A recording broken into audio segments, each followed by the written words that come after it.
Entrez donc dans ces racontades,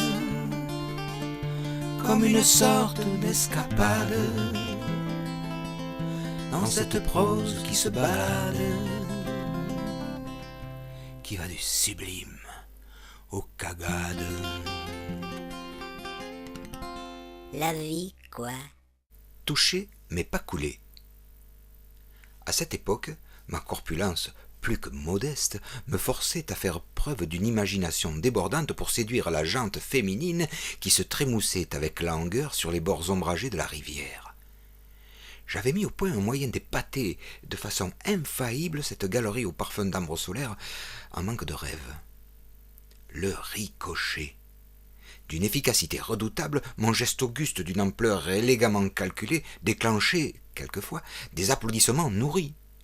Tout le secret de la réussite d'un bon jet résidait dans le choix du galet et sa façon de le tenir dans les doigts. La pierre à ricocher ne doit pas être lourde, pas légère non plus. Elle doit surtout frôler l'eau en tournant sur elle-même dans le sens des aiguilles d'une montre. Si ces conditions sont réunies et si la rivière juge ses caresses agréables, l'eau peut accompagner et supporter le galet longtemps. Puis l'accepter en son sein, l'accueillant au fond de son lit comme une feuille d'automne épuisée par trop de soleil.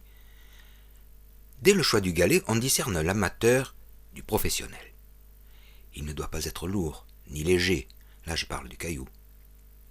7 cm de diamètre, un demi-centimètre d'épaisseur, le pied droit est bien calé vers l'avant, l'index encercle la pierre retenue par le pouce, le geste du bras doit être ample, son accélération continue, le projectile trouve sa vitesse maximum en bout de bras. Celui-ci, tout en tournoyant sur lui-même, grâce à l'index qui lui donne l'élan, doit toucher l'eau avec un angle ouvert d'une dizaine de degrés. La suite est un enchantement. Le liquide et le solide s'épousent merveilleusement, faisant la nique à Newton qui, assistant au spectacle, assis sur son cumulonimbus, doit manger son chapeau. Ces deux éléments d'ordinaire en opposition dansent dans l'espace, comme en apesanteur, lâchant au gré de leur frôlement silencieux des ondes qui se multiplient, se croisent, chahutent, miroitant à l'infini l'image des nuages. Et la grimace de Newton. Longtemps après, c'est encore beau, c'est du Mozart. On ne devrait faire qu'un seul ricochet par jour, le savourer jusqu'au soir et garder l'autre galet pour le lendemain. Souvent la tentation est trop grande, un autre lancer s'ensuit, avec regret, car les eaux encore agitées par le précédent coup contrarient le plus souvent sa trajectoire, engloutissant ainsi la pierre à 2 mètres du fond devant l'auteur du geste, penaud. Un jour, devant un parterre de filles béates qui se bronzaient jusqu'entre les orteils, je brillais dans ce sport favori. Au même moment, un touriste inconscient, adepte de Cousteau certainement, poursuivait sous l'eau claire le Chevennes effrayé. N'ayant aperçu cette loutre humaine, je continuais à lancer à cadence calculée mes belles pierres plates qui fusaient sur le miroir liquide.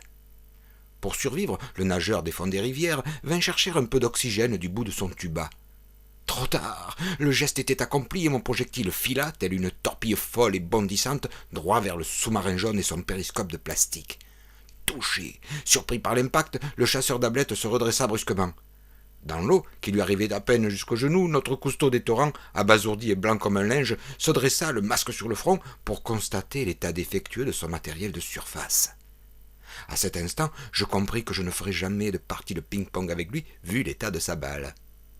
Il jeta autour de lui un regard suspect, ne découvrant sur la rive paisible que 3 filles endormies devant un gamin qui marchait négligemment le long de la rivière, les mains dans le dos, le nez vers un nuage derrière lequel Newton se cachait en rigolant.